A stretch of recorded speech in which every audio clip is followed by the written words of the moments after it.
Bienvenue sur DMG TV, les histoires mystiques. Tu es nouveau sur la page, n'oublie pas de t'abonner, de laisser un commentaire, de liker, de partager. Tu veux envoyer ton histoire, il y a un numéro à l'écran, c'est le plus 237 655 81 90 17.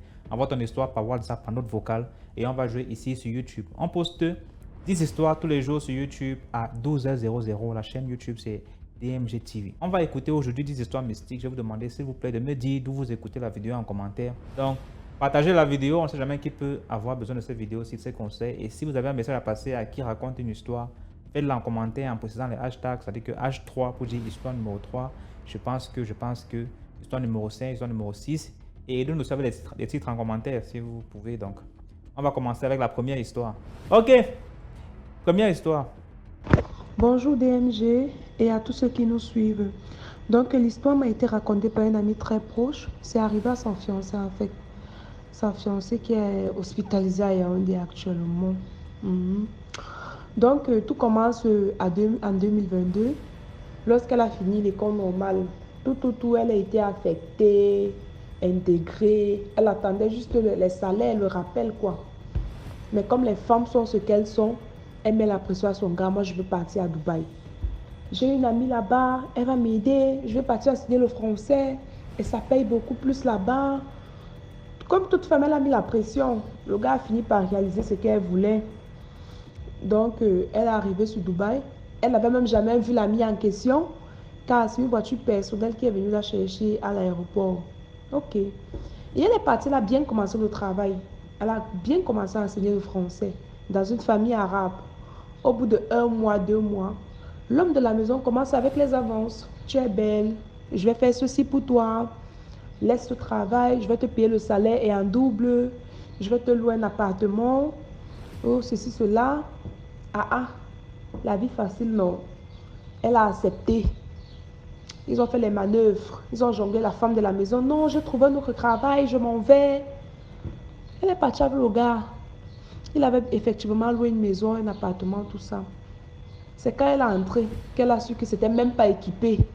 Mais les maisons des Arabes ici, là, vraiment, vous connaissez, c'est comme les manoirs. Quand tu ancres là pour sortir, ce n'est plus possible. Hein.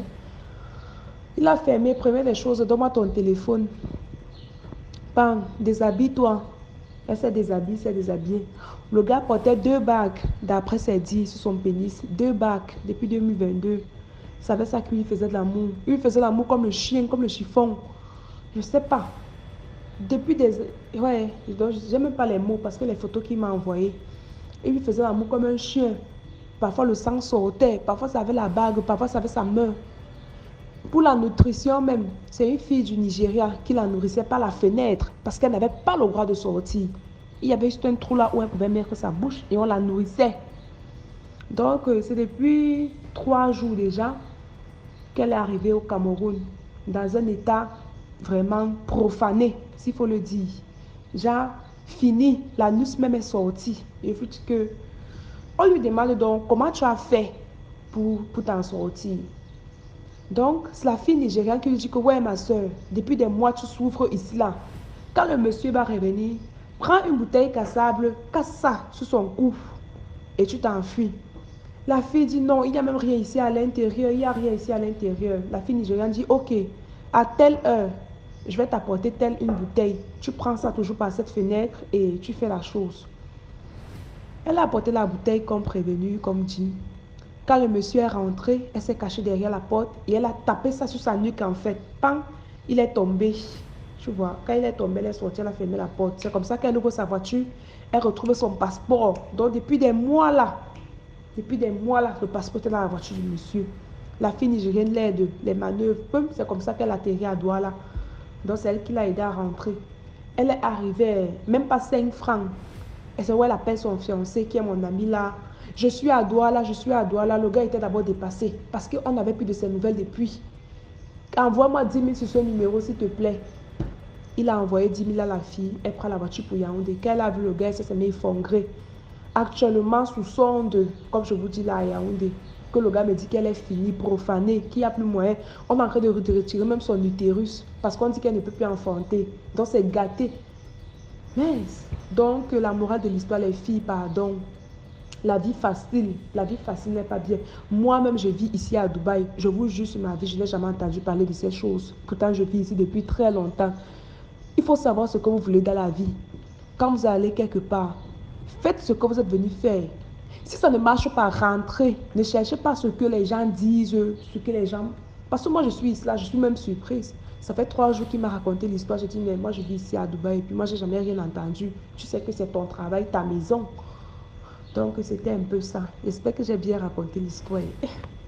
Bonne journée à tous. Merci beaucoup pour l'histoire. Maintenant, on va passer à la deuxième histoire. Bonsoir, bonsoir DMJ, bonsoir à toute la famille DMJ. Alors, je viens aujourd'hui raconter une autre histoire mystique. Celle-ci m'a été racontée par mon grand frère. Oui. En fait, qu'est-ce qui s'était passé? C'est qu'il y a une maman qui est morte le 25 décembre dans notre quartier.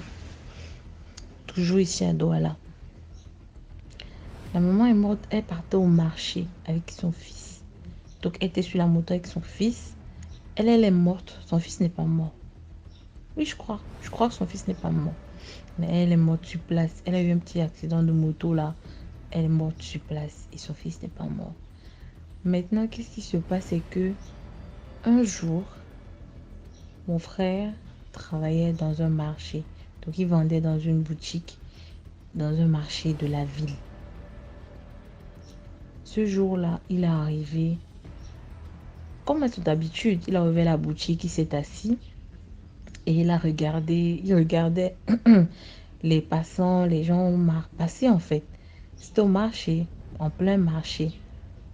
À un moment donné, il a vu la dame là.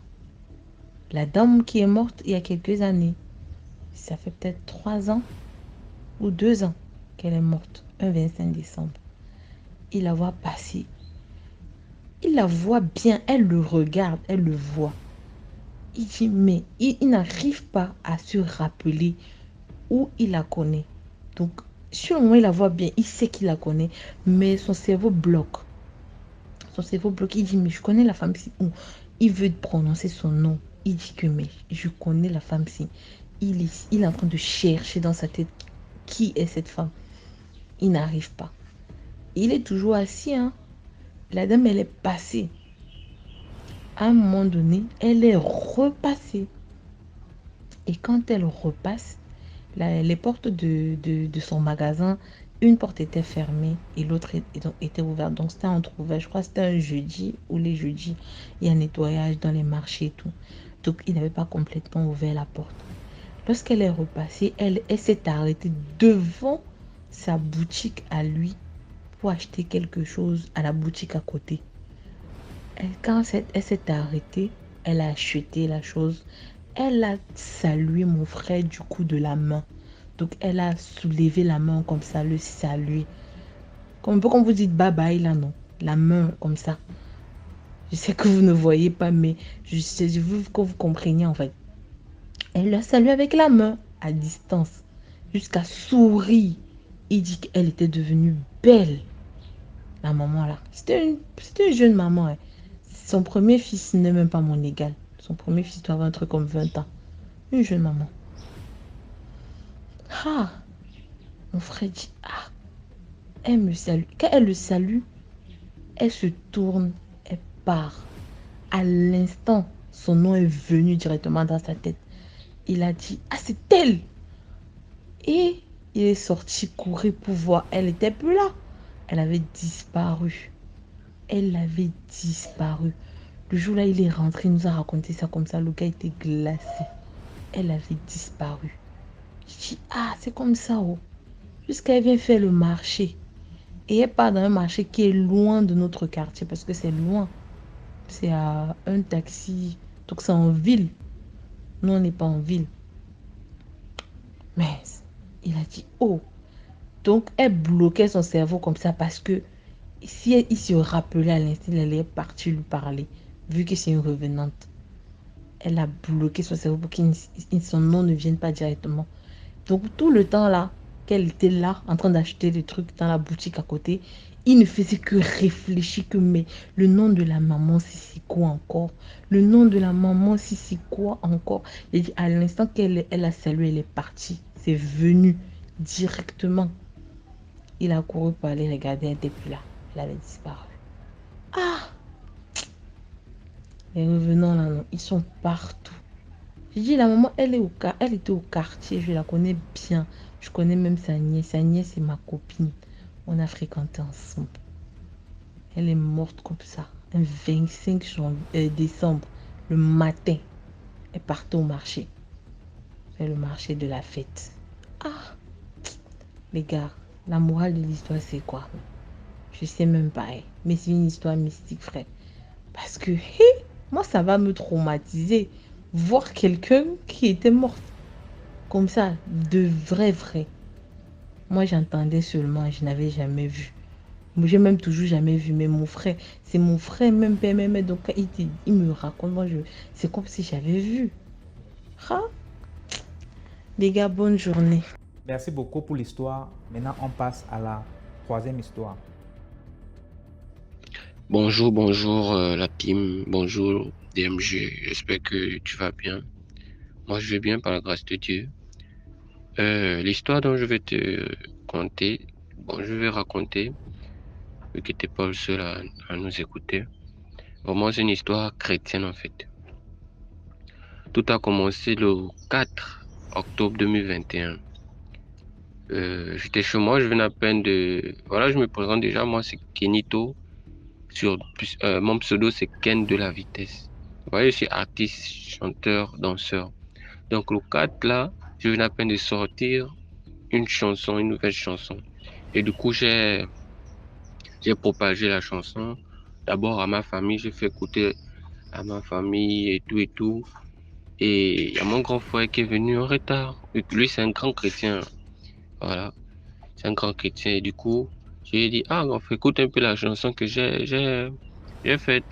Il écoutait jusqu'à la fin. À la fin, il me dit, ta chanson, ça sert à quoi en fait? Est-ce que ça donne, je sais pas, est-ce que ça pousse à aller prier? Est-ce que ça pousse, vous voyez un peu? J'ai dit non, mais c'est une chanson comme toute autre. Et voilà, après il m'a dit, tu veux que Dieu puisse faire en sorte que c'est à cause de toi que les gens vont aller en enfer. Arrête de faire ça. Il m'a tellement parlé. On a fait peut-être 4 heures de temps. Je l'ai même accompagné en route et tout. Et depuis là, en fait, il parlait.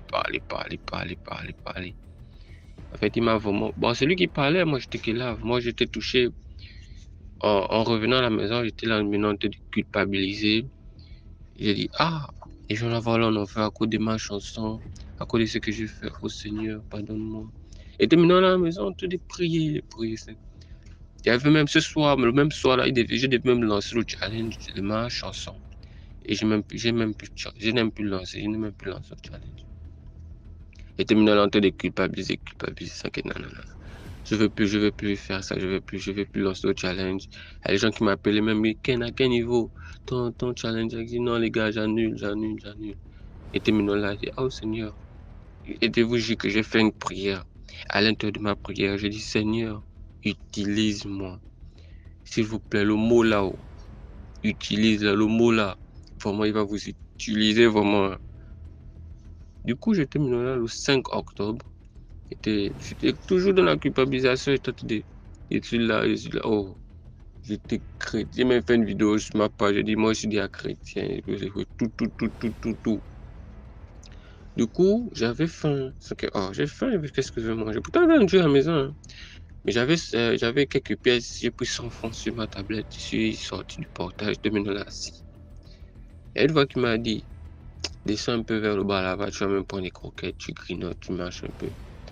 Voilà, j'ai pris les salés, j'ai pris les 100 francs, je suis allé en bas, j'ai vu une maman qui vendait les croquettes.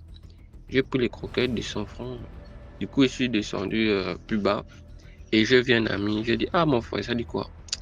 Ah, je suis là, mais comment? J'ai besoin de ton ordinateur, là, j'ai envie de faire même une vidéo là tout à l'heure là et tout. Il a dit, il n'y a pas de problème, viens prendre l'ordinateur si tu en as besoin.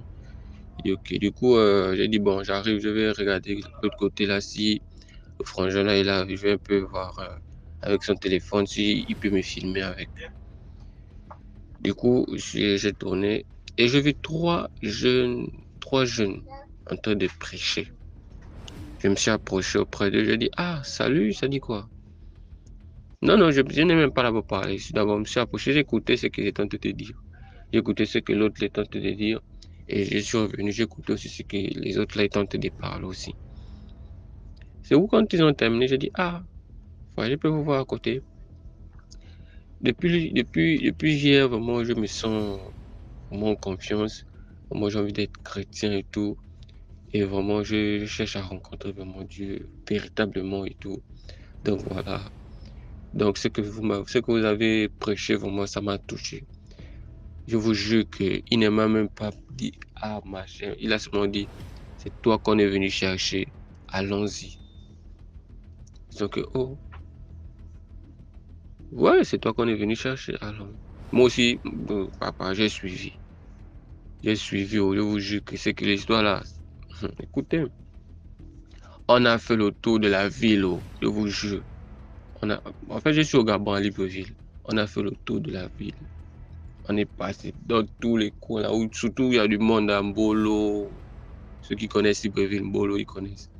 On a fait tout ce monde. Pendant tout ce temps, ils étaient en train de prêcher. Et en retour, on leur donnait par exemple de l'argent ou bien des présents, de la nourriture. Vous voyez, on leur donnait quelque chose en fait. Et pour eux, c'était pas obligé. Et ils prenaient quand même. Jusqu'à où j'ai dit, attends, vous voyez l'heure, moi je dois retourner. Et où ils ont dit, non, celui qu'on va aller te faire, on va te montrer, c'est Dieu, il va tout te donner. L'argent ne nous manque pas. Donc, ton taxi, t'inquiète.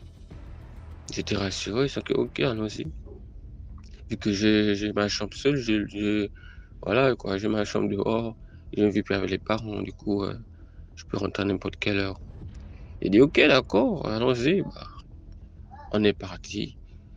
On a pris le taxi dans les PK 15, je crois. PK 15, on est arrivé. Non, avant d'arriver au PK 15, on est d'abord allé à la démocratie, tout ça là. Après, on est allé, bref, on est allé dans un quartier là. Si ils m'ont dit, attends-nous là. Ils sont allés chercher, je sais pas qui. J'étais maintenant là aussi avec un de leurs. C'est où un de leurs me dit, attends, qui es-tu pour venir voir mon père? Ne sais-tu pas que si mon père me dit de te couper le cou, je vais te couper le cou? J'étais là que, oh, mon frère, c'est arrivé là-bas. Moi, je vous ai dit, je suis devenu chrétien, toi, tu me racontes des choses de couper le cou. Je t'en garde vraiment que j'avais peur. Oh, j'avais vraiment peur. Je t'en garde, vu que j'ai pratiqué, sans que lui là, s'il joue dessus, vraiment, ça enroule là, quoi. Ça enroule. Celui m'a dit, bon, voilà, s'il me dit, bon, lui là, il n'est pas de notre, coupe-le le cou. Moi, je te coupe le cou. Hein. C'est où j'ai stressé, j'étais allé pisser. Je me suis levé, je suis allé pisser. Il dit non, t'inquiète. Moi, je suis pas là pour je sais pas quoi que ce soit, mais je suis là parce que je vous ai suivi, que voilà, je vais devenir chrétien et tout. Mais moi-même, le Rwanda, que je suis maintenant là avec vous, on fait qu'il marche, je sais pas quoi. Vous allez me faire rencontrer quelqu'un, bah, j'attends. C'est où je viens, monsieur, venir habillé différemment. Vous voyez, l'époque de Jésus, là, non, quand Jésus s'habillait, là, voilà, pareil. Avec un grand sourire, il vient, il me dit, ça va? Il dit, oui, je vais bien, et vous? Il dit, oui, je vais bien. Alors, c'est toi qui veux me voir? Il dit, ouais. Et moi, je t'ai perdu. Vraiment, je t'ai perdu. J'ai dit, attends, oui. Il dit, ah, ok. Assieds-toi. Je me suis assis.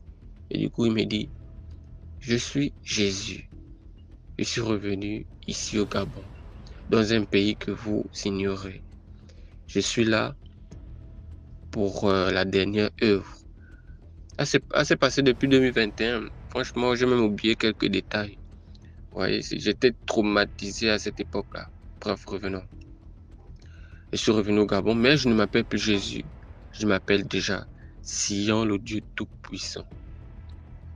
Du coup, quand tu as rencontré Dieu, tu es mort. Donc, oh, tu es Jésus. Il a dit oui. Du coup, tu vas rester dorénavant ici avec nous. Et je vais t'amener au sanctuaire pour passer même 2 semaines. Et ensuite, je devais te relâcher. Tu iras dire à ta famille, au peuple, à tes amis que je suis revenu. Car je n'ai ni beauté, ni éclat pour hâter les regards, tout ça, là, un truc comme ça. Ça fait longtemps, je vous jure. Et où j'ai dit, ah, et quand il parlait, j'avais confiance en lui. Vous voyez, automatiquement comme ça. C'est pas s'il me manipulait, mais franchement, j'avais confiance. Il a dit, bon, tu vas dormir là, vu qu'il s'est fait tard.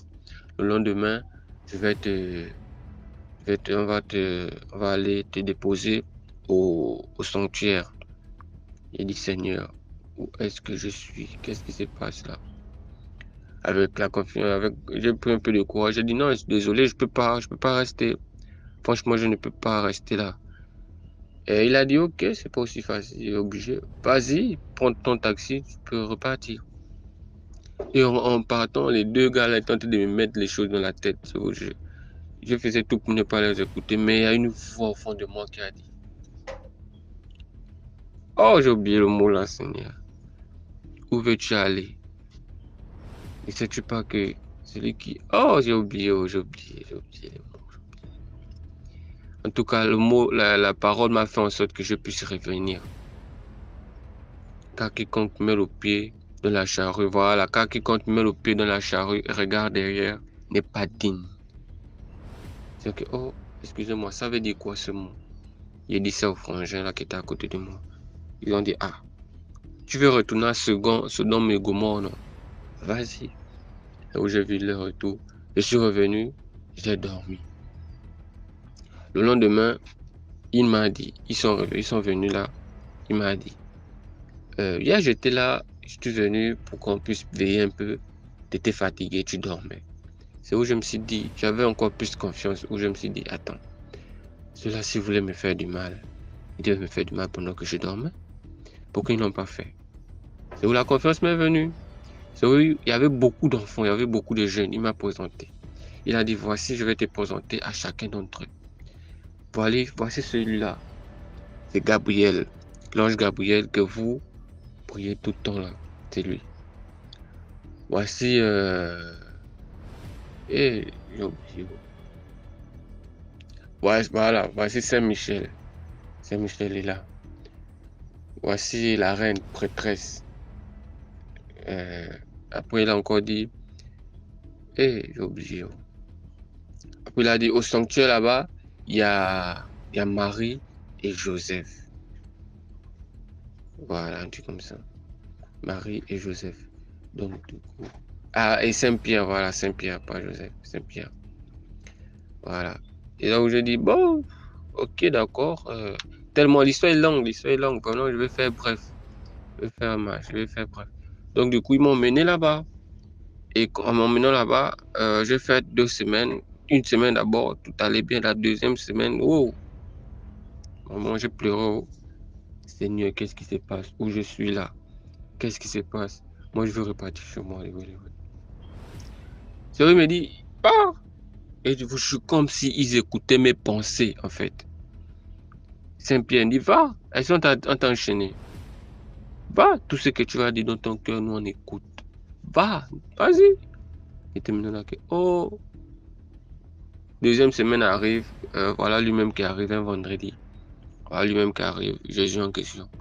Il m'a tout tenté de déballer, il me dit, et ça tu penses que tout ce que tu es en train de déballer là, c'est à l'intérieur de toi.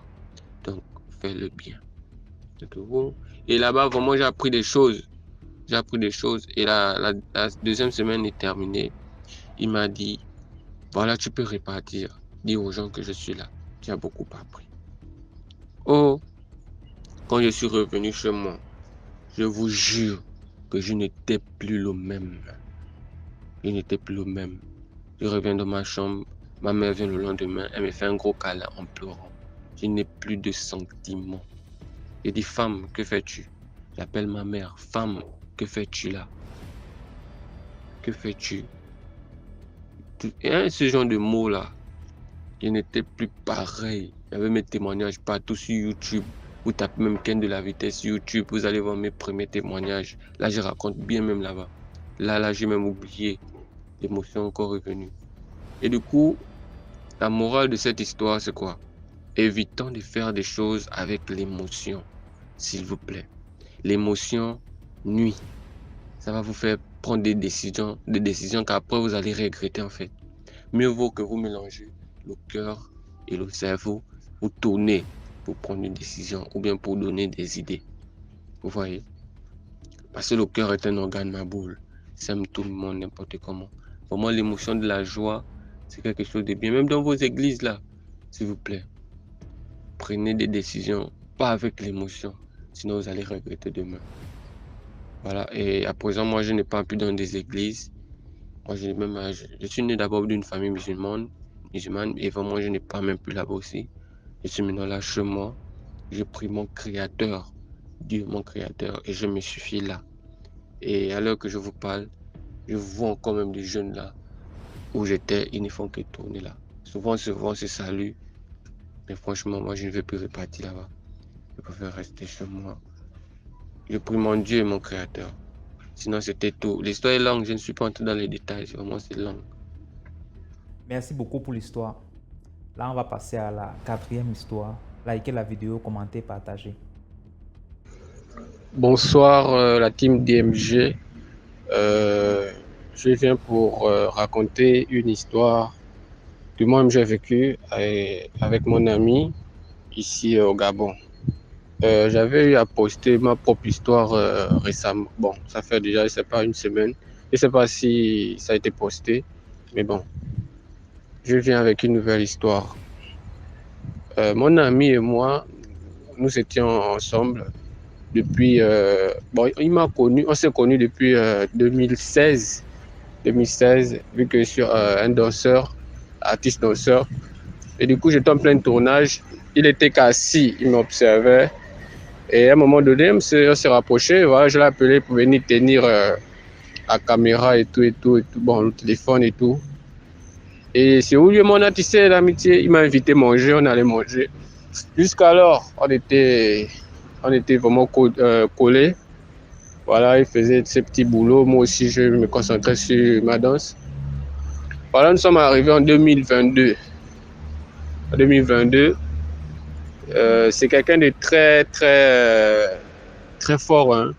Si il vous place vraiment l'antenne parabolique ici, partout. Et si vous voulez aussi vendre vraiment des choses, il était meilleur pour ça. Donc, du coup, il vient me voir, il me dit, il y a un papa qu'il a rencontré dans ses démarches, où il partait placer les antennes et tout, qu'il a proposé quelque chose. Il a dit, ah, frangin. Mais l'histoire est courte, hein. Il a dit, ah, frangin, je connais le gens là que tu veux me raconter là. Viens, on se fait là, on se cherche tranquillement. Hein? Un jour à l'autre, Dieu va nous bénir. C'est vrai que depuis là, il n'y a rien, mais on ne met pas de faim. Je fais toujours en sorte qu'on mange, on boit et tout. Donc, du coup, laisse-moi ce que tu veux commencer à me dire là. Viens, il me dit non, écoute d'abord. À chaque fois qu'il part chez lui, il me donne 10 000. Et ça fait de 10 000 là que tu manges. Genre, il m'a grandi, vous voyez, il m'a grandi. J'ai dit oui, il n'y a pas de problème. Et on mange avec ça, mais laisse des pas plus là-bas. Parce que moi, je vois déjà ce qui se passe. Il est en train de t'attirer pour te faire des mauvaises choses. Il me montre même les photos hein, des bureaux. Vu qu'il n'arrivait pas à filmer là-bas, en fait, c'était interdit pour le téléphone. Je ne vais pas dire l'endroit, c'était interdit et tout. Et lui, maintenant, il filmait en cachette. Et maintenant, il me montrait. Que bon, voilà, c'est que non, frangin. Tu es mon frère. Moi, je t'aime déjà comme mon propre frère. Donc, ce que tu veux faire, arrête déjà. Ou bien si tu continues, toi et mon couple, pour moi, il ne veut même plus te voir chez moi. C'est que sa façon dont moi je lui ai parlé. Il s'est fâché contre moi, sérieux, il s'est fâché contre moi. Il est parti. Une semaine après, il m'appelle, il dit, ah, Ken, dis-moi, tu te rappelles de la fille là, non? Tu sais pas où je peux trouver la fille là, avec son bébé là? C'est que, oh. Tu cherches la fille là avec son bébé, pourquoi? Oh non, là, il m'a demandé un bébé. C'est que, oh. Il dit, pardon, qui devant moi? Parce que moi, il peut te faire mal. Qui devant moi? Il s'est fâché encore là, après il est parti. 2 jours après, Je dormais. Je vous jure que je me suis réveillé. Mais je dormais. Je me suis réveillé, mais je dormais. Après, je me suis dit, oh, je fais quoi encore là? Je suis encore allé dormir, vous voyez? Quand je dors, il y a ma tête, vous voyez, ma tête là, s'est tirée vers le bas du lit. Genre comme si une personne me poussait par la nuque en bas du lit. Mais hein, il y avait comme s'il y avait les mains en bas de mon lit, vous voyez? Et il y a une voix qui me dit, vas-y, mets du côté de l'oreille. Je mets du côté de l'oreille, les mains tiraient encore plus. Il y avait comme si c'était les mains en fait. Et la voix me disait, je vais te proposer quelque chose, la célébrité ou la richesse. Donc tu dois choisir. Et pour avoir tout ce que tu veux, tu dois me donner ton âme. Je vous jure que c'est ça. C'est que, oh, qu'est-ce qui se passe là? C'est quoi c'est ça? Oh, report, Ken. Il y avait le nom, il y avait... En fait, il avait un nom, mais j'ai oublié. Dieu merci. Donc du coup, c'était comme les mains en fait, comme si c'était un téléphone qui me tirait, vous voyez? Comme si je disais allô, vous voyez un peu, non? C'est un peu ça. Donc la voix, elle faisait que dit ça. Soit je te donne la célébrité, soit je te donne la richesse en échange de ton âme. Que dis-tu? En fait, il a beaucoup parlé, beaucoup parlé. À la fin, je me suis dit non, je retire la tête. Après, à un moment donné, quand je vais dormir, paf, ça me tire encore. Ça me tire encore. Et du coup, après, j'ai dit non. Après, j'ai dit Seigneur, qu'est-ce qui se passe? Quand j'ai dit Seigneur, qu'est-ce qui se passe? Je suis sorti de là. Le matin, je me réveille. Je pars au boulot. Quand je rentre, il y a sa copine qui m'appelle. Sa copine là qu'il a rencontrée à la plage devant moi. Voilà. Tout ça, en fait, c'est mon frère. C'était mon frère. Il marche ensemble. Sa copine m'appelle, me dit, ah, ton frère là-bas, ça ne va pas chez lui là-bas. Il paraît qu'il devient fou là-bas. Non, mais j'ai quitté le boulot. J'ai dit au patron, à ma patronne que bon, là, excusez-moi, c'est vraiment... qu'est-ce que je dis? Ouais, je suis parti, on appelle ça comment? De la maison. Je suis parti... Attends, j'étais au boulot en fait. J'étais au boulot. Oui, j'étais au boulot. J'ai enlevé... vu que je suis cuisiné, j'ai enlevé le machin. Je suis allé ça. Attends, qu'est-ce qui se passe ici? Elle m'a dit non, viens me trouver... on appelle ça comment? À un endroit comme ça, on part. Quand j'arrive, je trouve sa copine à un endroit et on part chez lui. En arrivant chez lui, je vous jure que le frangin, il était... J'avais publié la vidéo sur ma page Facebook. Il a mis... en fait, il a habillé comme un fou. Mais il n'était pas encore vraiment dedans. Il dit, attends, Petit Jésus, qu'est-ce qui se passe? Vu qu'il s'appelle Petit Jésus. Qu'est-ce qui se passe? Bon, c'est son nom, genre... il dit, qu'est-ce qui se passe? Oh non, c'est pas toi. Tu as refusé de trouver le bébé là. Même toi aussi, j'ai voulu te tenter, mais tu as refusé aussi. Ça que, oh. Mais il était fâché contre moi, je ne sais pas pourquoi. Jusqu'aujourd'hui, je vous jure, pour faire bref, le frangin est devenu fou. Il est devenu complètement, mais vraiment fou en fait. Il traîne déjà partout. Avant ça, j'ai tout fait pour essayer de l'aider. J'ai tout fait. Après, les gens commençaient même à m'insulter. C'est vrai, j'ai mal dit ça, mais j'ai abandonné. J'ai laissé tomber. Même ses propres parents ne s'occupaient pas, c'est pas moi qui va... J'ai laissé tomber. Mais, forcément, un jour, il va me donner ce qu'il faut pour récupérer mon frère. Mais pour l'instant, je me suis d'abord écarté. Même quand on l'a amené à l'église, c'est même moi qui voulais me faire du mal. Parce que, il dit à l'église parce que ma mère est jumelle, ce genre de choses. Donc, du coup, le conseil que moi je vais donner, c'est que tes gars, évitons de chercher la vie facile, l'argent facile là. Cherchons le travail, il y a le travail les gars, il n'y a pas de sous-métier. Hein? La famille DMG. Vraiment, cherchons le travail honnêtement. Si tu es artiste danseur, vas-y, cherche-toi honnêtement les gars. Vous voyez un peu non? C'est un peu ça mon message. Merci beaucoup pour l'histoire. Là, on passe à la 5e histoire. Bonjour DMG, bonjour à toute l'équipe et à tous les internautes qui suivent la chaîne. Moi, je suis togolais, je ne vais pas y aller par 4 chemins. À 26 ans, je me suis marié. Je me suis marié à 26 ans. Et après avoir fait des pieds et des mains pour que ma femme puisse avoir une grossesse pendant environ 2 ou 3 ans, Dieu a fait grâce. Quand nous allons à l'hôpital, son premier test de grossesse, sa première échographie plutôt, si je le pensais, on a appris que c'était des jumeaux, 2 garçons. Elle n'était pas contente. Sur le coup, je ne me suis pas posé beaucoup de questions. Pourquoi celle-ci, elle a cherché des enfants par tous les moyens, pour leur rendre en fait des pieds et des mains. Et la femme maintenant qu'elle attend des jumeaux, mais elle n'avait pas l'air contente. Bon, j'ai banalisé. Dieu a fait grâce avec tout ce qui a suivi. Finalement, elle a accouché par la grâce de Dieu. Maintenant, 2 semaines après l'accouchement, moi je fais un travail où je vais au petit matin, des fois, et puis la nuit aussi, des fois. Donc le jour-là, c'était de nuit. J'étais au boulot. Il y a ma grand-soeur qui était venue rester chez nous pour l'aider. Ouais, parce qu'il y avait l'enfant de ma grand-soeur avec nous. Vu qu'elle avait ses 2 enfants aussi, maintenant. Donc la grand-soeur est revenue pour l'aider un instant. Donc ma grand-soeur m'appelle. Vers 2 heures du matin. Moi, j'étais au boulot, je suis en train de travailler. Et elle me dit que depuis quelques instants, les enfants sont en train de pleurer. Et elle est rentrée dans la chambre pour voir pourquoi depuis que les enfants sont en train de pleurer, ils continuent toujours pas à pleurer. Et il voit la dame qui est debout. Elle voit plutôt la dame qui est debout. Debout avec un enfant dans la main. Et elle ne parlait pas, elle ne faisait rien. L'autre enfant était dans le berceau, il pleurait. L'autre était dans la main, il pleurait aussi. Mais la dame était debout, elle ne faisait rien. Elle ne parlait pas, elle ne faisait aucun geste. Elle était juste comme ça, la bouche béante. Et le gars là, je dis, c'est vrai, il dit oui. Il dit, ok, appelle le voisin. Donne-lui la clé de la voiture. Il va vous amener à l'hôpital. Puisque la grande soeur ne conduisait pas. Il va vous amener à l'hôpital. Mais je dis, appelle sa maman aussi. Sa maman n'a pas venu. C'est environ 2 heures du matin. J'appelle un de mes autres amis. Je dis, à la maison, c'est chaud. Il faut aller. Je suis au boulot. Je ne sais pas comment faire. Va là-bas voir ce qui se passe. L'ami aussi, 2 heures du matin, il prend sa moto, part. Il va.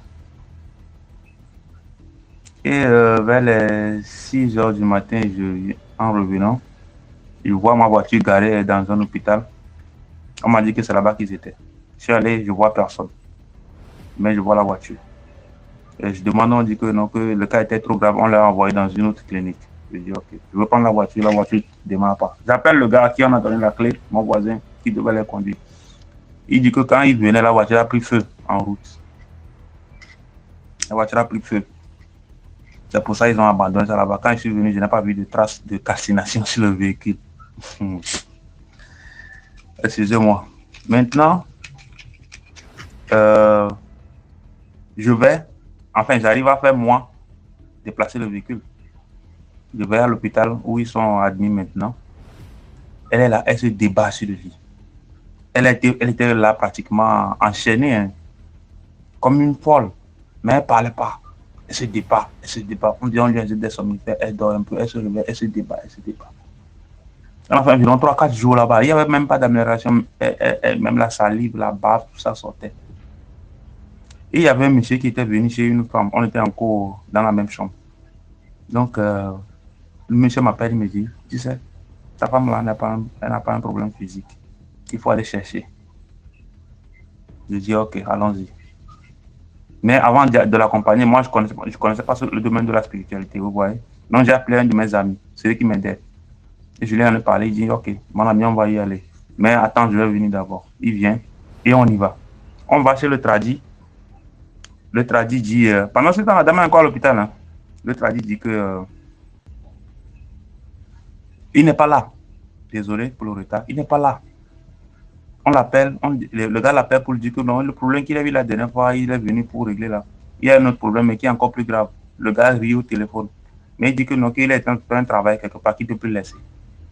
Il doit finir le travail là. Quand il va revenir, on va voir ça.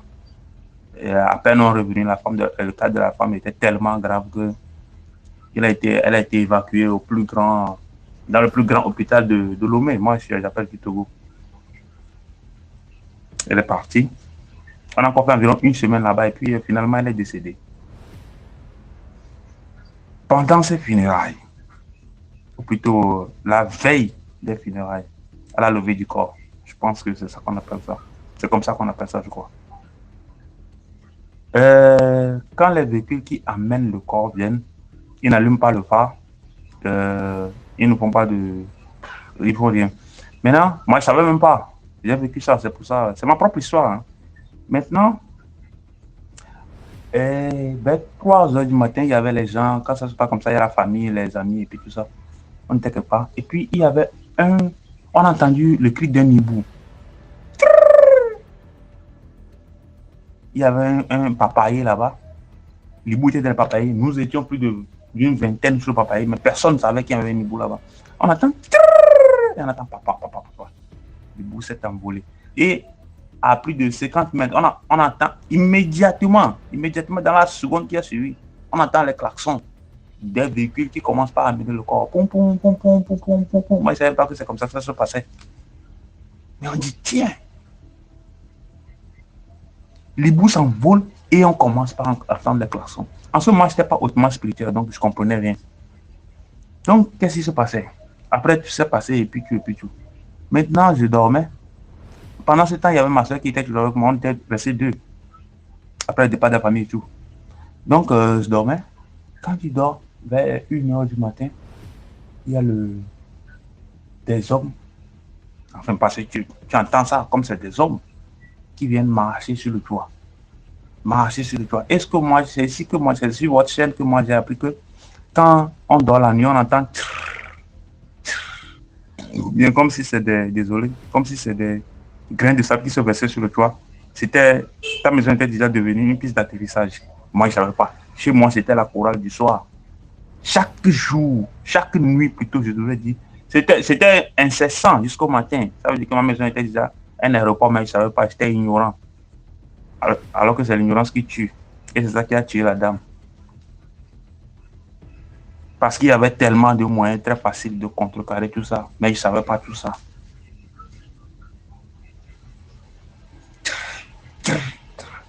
Et j'appelle ma soeur, mon ami. Et on entend les gens marcher, hein, comme si le toit allait s'effondrer. Marcher sur le toit. Et j'appelle ma soeur. Attends. Je l'appelle doucement. Écoute. Et elle commence à prier. C'est l'église qu'elle connaît. Elle commence à prier. Moi aussi, je commence à prier. De la manière dont je peux. Et à un certain moment, on n'entendait plus les pluies. Étant bien que Marlon, on essayait de dormir. Le lendemain, on recommence pas encore pas entendre encore les pas d'hommes, de personnes plutôt sur le toit. Je l'appelle encore, elle se réveille, on commence encore pas prier, Jésus et puis tout. Et puis, ça s'est encore calmé. Le troisième jour que ça s'est passé, j'ai dit non.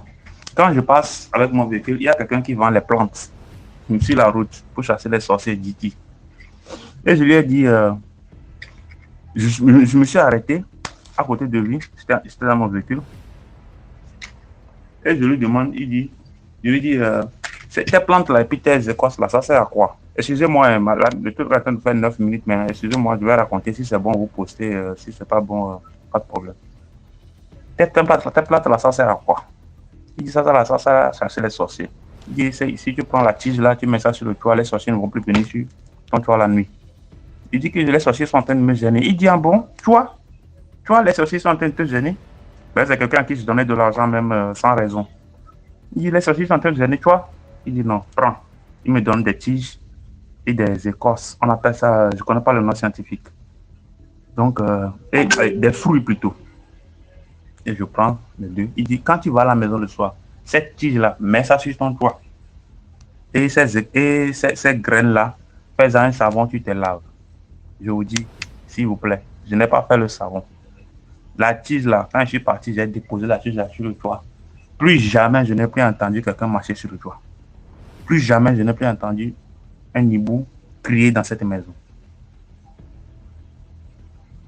Dites ce que vous voulez, même moi, j'ai été à l'église, j'ai fait ce qu'il fallait faire. Madame aussi, c'était une pieuse. s'il vous plaît.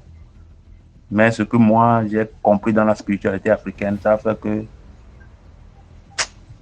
la spiritualité, vraiment, c'est quelque chose. Un rien. Le gars, il m'a donné ça. Il m'a pas pris l'argent.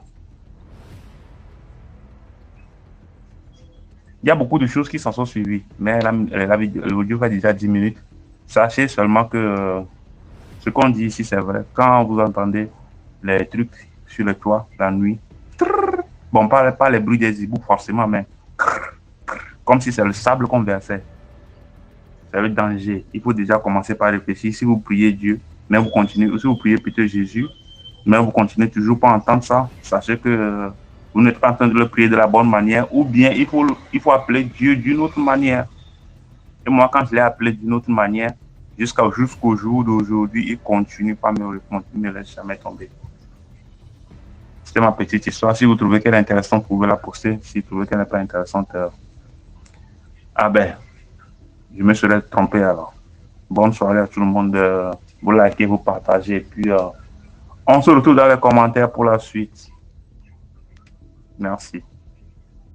Merci beaucoup pour l'histoire. On va passer à la 6e histoire. Likez, commentez, partagez. Merci pour la force en commentaire. Bonjour DMJ, bonjour à toute la famille DMJ TV. Moi c'est Kessi, je suis centrafricain et je suis Tefab depuis la Turquie. Je tenais à te dire que franchement je kiffe de ouf ce que tu fais pour la jeunesse car ça nous ouvre les yeux sur les atouts de ce monde. Certes, l'histoire que je vais vous raconter aujourd'hui, c'était un fait qui a un peu secoué ma famille. C'était passé en 2017 lorsque j'avais encore 16 ans. J'étais en seconde. Donc c'était une villa, l'époux. Le propriétaire de cette villa-là, il a trouvé la mort et puis par après, l'épouse a voulu vendre cette maison-là. C'était comme ça, mon père en a profité pour acheter comme notre maison était en construction. Voilà, on en a besoin. Et lorsqu'on avait, mon père a réglé, on a pu regagner la maison. Donc au début, tout était si bon, si beau, si rose, voilà, on en profitait. Mais après une année, donc, devant notre clôture, à côté, il y avait une maison d'une maman avec ses enfants. Même, ses enfants étaient des gaillards. Ses enfants étaient des gaillards. Bon, c'était comme ça. Et puis voilà, on a pu faire connaissance. Et puis, tu vois, comme la famille était un peu si, bon, je ne peux pas. Donc, c'était comme ça. On a pu faire connaissance avec cette famille-là. Parfois, même, le papa, il sortait. S'il y a quelque chose, il donne à maman. De s'occuper des petits. Donc, lorsque, après une année, dans cette maison, on se sentait que, voilà, tout n'avançait pas. On reculait. On reculait. Au lieu d'avancer, on reculait. Et c'était comme ça. Donc, à l'école, j'avais eu une moyenne de 11. Mais de 11, je suis tombé directement à 8 de moyenne. Moi-même, je me posais des questions. Mais qu'est-ce qui a fait que voilà? Et pourtant, j'avais bien travaillé à l'école, mais qu'est-ce qui a fait que de 11, je suis tombé directement à 8? C'était comme ça, j'ai demandé à mon père, comme il y avait un internat dans notre pays, lycée évangélique des Frères de Yaloké. S'il y a des Centrafricains ici, j'en suis sûr que ils vont reconnaître ce lycée-là. Donc moi, j'étais parti là-bas, comme c'était un lycée évangélique dont on enseignait la parole de Dieu. Lorsque j'étais parti là-bas, je sentais que voilà, ma foi se renforçait. Ma foi se renforçait, d'autant plus que lorsque je restais en ville.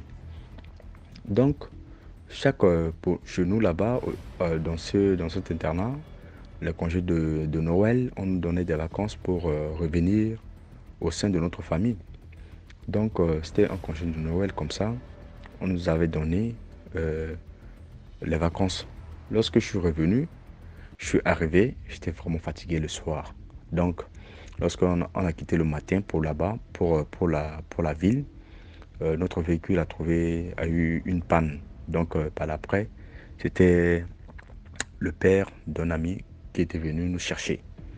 Donc, on a pu arriver vers 21h comme ça, au centre-ville. Donc, tout le monde a pu regagner sa famille. Et c'était comme ça, mon père était parti me chercher. Donc, arrivé à la maison, j'étais vraiment fatigué. Tout ce que j'ai pu à faire, c'est de manger et d'aller me coucher, tu vois. Donc je me suis lavé et puis voilà, par après j'ai mangé, j'étais vraiment fatigué, j'ai pas pris le temps, j'ai pas eu vraiment le temps de prier. Je me suis couché. Donc il faut savoir que mon petit frère c'est quelqu'un que moi et lui on est vraiment collés. Mon petit frère et moi, on est quelqu'un, on est des... Donc après moi il y avait ma petite sœur et après ma petite sœur c'était mon petit frère. Donc moi et mon petit frère on est vraiment voilà. Donc à chaque fois, parfois que je viens, je pars, soit parfois même lorsque je suis à la capitale, ça arrive que il peut venir dormir dans ma chambre la nuit. Voilà. Donc, lorsque j'étais arrivé, le petit frère m'avait demandé de venir, euh, de venir dormir à côté de moi. J'ai dit oui. Bon, voilà. On a dormi. Arrivé vers les, les 2 heures du matin comme ça, j'ai fait un rêve. J'ai fait un rêve dont moi j'étais à l'intérieur. J'étais à l'intérieur de la clôture. C'était mon petit frère là. Mon petit frère qui dormait à côté de moi. Donc lui, il était dehors. Il jouait. Donc il y avait un chat qui passait. Et le petit frère a pris un caillou. Il a visé le chat. Et par après, lorsque le chat était parti, donc le chat était le chat de la maman là, qui était devant nous là.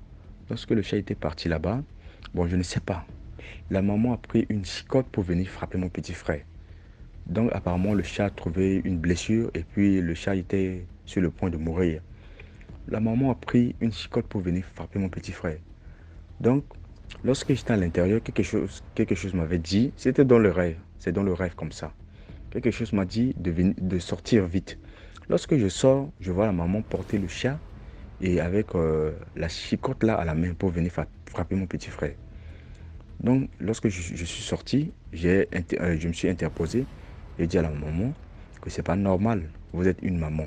S'il y a quelque chose, si un enfant fait quelque chose qui n'est pas normal, il y a des parents. Vous attendez le soir. Vous attendez le soir, vous prenez l'animal, vous venez avec l'animal et vous exposez le problème. Mais c'est pas ça que vous allez prendre une chicotte sans que les parents sont là et vous voulez frapper l'enfant. J'ai dit non. Bon, la maman, tout ce que je vous dis, c'est dans le rêve. La maman m'a dit de me pousser. Si je ne me pousse pas, elle va me frapper. J'ai dit à la maman, non, c'est impossible. Avant de frapper mon petit frère, il faut falloir me frapper d'abord. J'ai dit ça à la maman. Et puis voilà, on a commencé à se bagarrer. On se bagarre, on se bagarre. C'était dans le rêve. On se bagarre, on se bagarre. Donc, mon petit frère arrive à un moment, il s'est levé. Donc, il me regardait, il était sur le lit. Il était terrifié, quoi. Moi aussi, c'était dans le rêve, quoi. Mes yeux étaient fermés. Donc, moi et la maman, là, on se bagarrait, on se bagarrait, on se bagarrait, on se bagarrait. Lorsque je voulais prononcer le nom de Jésus, ma bouche, là, c'était fermée, je vous dis. Ma bouche était fermée. Je vais prononcer le nom de Jésus. Ça ne sort pas, ça ne sort pas, ça ne sort pas. Arrivé un moment, donc j'ai vu en moi une lumière qui est venue. Et la lumière me dit, mais pourquoi tu es bête? Tu ne peux pas prononcer le nom de Jésus là, avec effet. Lorsque la lumière me dit comme ça, je voulais prononcer Jésus. Le mot Jésus maintenant, ça vient. Lorsque le mot Jésus, j'ai sursauté du lit. Lorsque je me suis réveillé, mon petit frère était là. Il était au coin du lit. Il était terrifié. Il m'a posé la question de savoir qu'est-ce qu'il y a. J'ai dit non. Mets-toi à genoux, on prie. On a prié. Je vous dis, on a dormi. Le lendemain matin, et puis voilà. J'ai essayé d'expliquer ça à la femme de mon père. Comme notre mère avec mon père, ils se sont séparés depuis. J'ai expliqué ça à la femme de mon père, à notre marâtre. Il nous a dit de prier beaucoup et puis voilà, on a prié dans la maison. Le soir, arrivé le soir, je vous dis, même heure, le lendemain, arrivé le soir, même heure, même rêve. J'ai fait le même rêve. Donc, le rêve que j'avais fait hier, le rêve que je vais faire aujourd'hui. J'ai fait le rêve. Par après, vous connaissez, comme certains parents, lorsque ses enfants, soit la maman ou le papa, lorsque ses enfants dorment, Parfois, arrivé à 1 heure, il peut se lever pour se promener dans la maison pour savoir que tous ses enfants sont là. Donc, c'était comme ça. Mon père passait. Donc, lorsque mon père passait, je commence encore à me débattre. Je commence encore à me débattre. Lorsque je me débat avec la dame là. Je me bats avec elle. Mais cette fois-ci, c'est moi qui ai pris le dessus. C'est moi qui ai pris le dessus. Et le lendemain, j'ai essayé d'expliquer le problème à mon père. Parce que je lui ai expliqué. Il m'a dit qu'il a tout vu. Mais il va se laver, il va sortir pour aller dire à maman là de faire très attention. Lorsque mon père, le lendemain, il était vraiment occupé. Il n'a pas pu, il est parti au travail. Donc lorsqu'il était arrivé au travail, il y avait une de notre tante. Il y avait une de notre tante, elle a appelé mon père pour lui dire que mon frère, cette nuit, j'avais fait un rêve, vraiment, mais le rêve là, c'est pas bon. J'ai fait le rêve sur tes enfants, comme si quelqu'un essaie de poursuivre tes enfants. La tante là, elle ne savait pas. C'était comme ça que mon père a pu raconter l'histoire à notre tante. Comme vous savez, notre tante là, elle voyageait beaucoup. Elle voyageait même au Cameroun, Nigeria, Niger. Donc, ce qui fait que voilà. Et même elle aussi, je ne sais pas si elle est... je ne sais pas, je ne peux pas juger. Donc, elle a dit, ok, il n'y a pas de souci. Ce soir, je vais venir. Donc, le soir, là, notre tante était venue. Elle a commencé à parler. Elle était partie voir la maman là. Elle a dit à la maman, si quelque chose arrive à l'un des enfants de mon frère, tu verras. Donc, elle a commencé à parler comme ça. Elle a parlé. Et cependant, je vous dis, la maman là, tout le quartier soupçonnait la maman là. Tout le quartier la soupçonnait. Bon, pour nous, c'était une banalité. Et voilà, comme si moi aussi, je traînais avec l'un de ses fils. Parce que lorsque moi, j'étais en seconde, l'un de ses fils était en 5e. Donc, parfois, ça arrive que il y a des choses que le petit ne comprenait pas. Il peut m'amener et puis voilà, on traite ensemble les trucs de l'école. Donc, ce qui fait que moi, on prenait ces trucs-là comme ça. Donc, la tante a parlé. Elle a pris les sels. Avec de l'eau bonique. Elle a commencé, voilà, à purifier la concession. Elle a purifié la concession. Je vous jure, depuis lors là, la maman qui était devant nous là, elle ne nous a pas adressé la parole. Depuis le jour, jusqu'au jour, on a pu rejoindre notre maison et on a vendu l'autre maison là. Donc, j'ai encore une histoire. Donc, si j'aurais quand même le temps, comment je travaille, si j'aurais peut-être une nuit comme ça, je reviendrai vers vous pour vous raconter l'autre histoire. Merci et bonne journée pour ceux qui sont dans la journée, pour ceux qui sont dans la nuit, bonne nuit à vous tous et voilà, merci. Merci beaucoup pour l'histoire. Là, on passe à la 7e histoire. Bonjour DMG, bonjour à toute la communauté. L'histoire est longue, mais je vais faire de mon mieux pour l'écourter un peu, afin de permettre à d'autres de passer également. Je demande à tous de liker, de commenter, mais surtout de partager pour faire agrandir cette communauté. Je dois avouer que depuis que je suis connecté à cette émission, depuis près de 2-3 mois maintenant, il m'arrive même de laisser l'émission passer toute la nuit. Je m'emporte, le sommeil m'emporte et puis voilà quoi, j'ai sursaute tellement qu'il y a de belles histoires qui édifient et je vais vraiment demander à la communauté d'être indulgent, d'être tolérant, de ne pas de permettre à tout le monde de raconter son histoire. Peut-être pour les uns c'est une façon de se défouler, pour les autres c'est une façon de trouver des solutions. Et donc, ça ne sert à rien d'être très poignant lorsqu'on critique, lorsqu'on commente, quoi. Voilà. Alors, mon histoire remonte un peu longtemps. J'ai eu un ami. C'est une histoire qui est récente, qui vient de se dérouler il y a 2-3 semaines, malheureusement pour moi. Mais elle concerne un ami très proche très très proche, avec qui on a commencé l'école primaire, secondaire et tout. On a évolué, nous avons fait la faculté de médecine ensemble à l'université de Kinshasa, au Congo, pour ceux qui connaissent. Alors, lorsque nous avons terminé nos études, mon ami s'est résolu en 2004, nous sommes devenus médecins, il s'est résolu d'aller se rechercher en Afrique du Sud. Heureusement pour lui, les choses se sont bien déroulées. Il a eu un très bon poste dans un hôpital de l'État en Afrique du Sud, ce qui n'est pas facile hein, pour les amis qui savent comment ça se passe. Les évaluations en Afrique du Sud, il faut connaître la langue et tout. Nous sommes francophones, là-bas il faut connaître l'anglais. Et tout ça, ça prend quand même du temps pour exceller et prendre son élan dans notre profession. Bref, pendant que nous étions à l'université, l'ami était fiancé. Quand il arrive en Afrique du Sud, il fait venir sa fiancée. Et malheureusement, sa fiancée n'a fait qu'un mois avec l'ami. Elle a présenté des crises psychiatriques. Des crises psychiatriques qui ont évolué comme ça pendant un moment. Au finish, les familles ont beaucoup interprété hein, ces crises au point où elles se sont résolues, les familles, elles se sont résolues de séparer les deux personnes, quoi. Donc mon ami et sa fiancée, sa première fiancée. Alors, mon ami s'est dit, bon, c'est quand même une dame avec qui j'ai pris beaucoup d'années. Hein, on est trop habitués, je n'aimerais pas la voir souffrir. Il s'est battu, il a envoyé la dame aux États-Unis hein, pour qu'elle aille refaire sa vie. Curieusement, lorsque la femme arrive aux États-Unis, elle redevient normale, il n'y avait plus rien. Jusqu'à ce jour, elle est normale. Là, nous sommes en 2007. Jusqu'à ce jour, la femme n'a plus présenté de problème.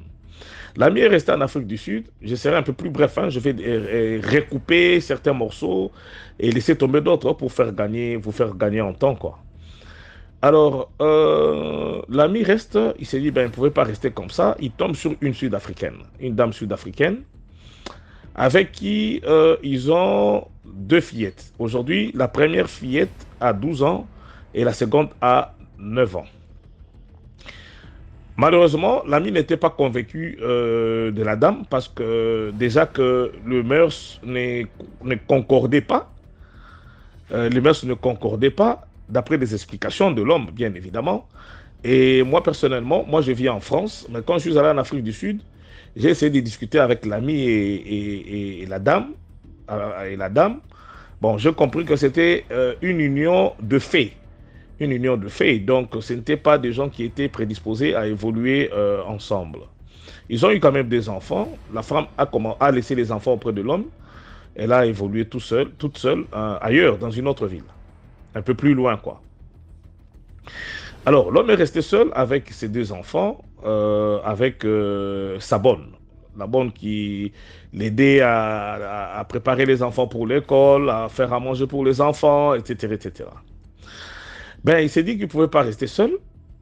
Il s'est résolu de prendre une fiancée, de s'engager dans une relation qui pourrait l'amener à un mariage. Parce que, voyez-vous que là, nous sommes autour de 50 ans maintenant. Donc, du coup, c'est pas intéressant de continuer à rester tout seul. Alors, il prend une fiancée à Lubumbashi. Nous, à la base, nous sommes de Kinshasa, la capitale. Lubumbashi, c'est la seconde ville du pays, c'est au sud. Il tombe sur une dame à Lubumbashi. Tout s'est fait comme il s'est devait. Il envoie la dot et tout. La femme le rejoint en Afrique du Sud. Ça, nous sommes à la 2e dame.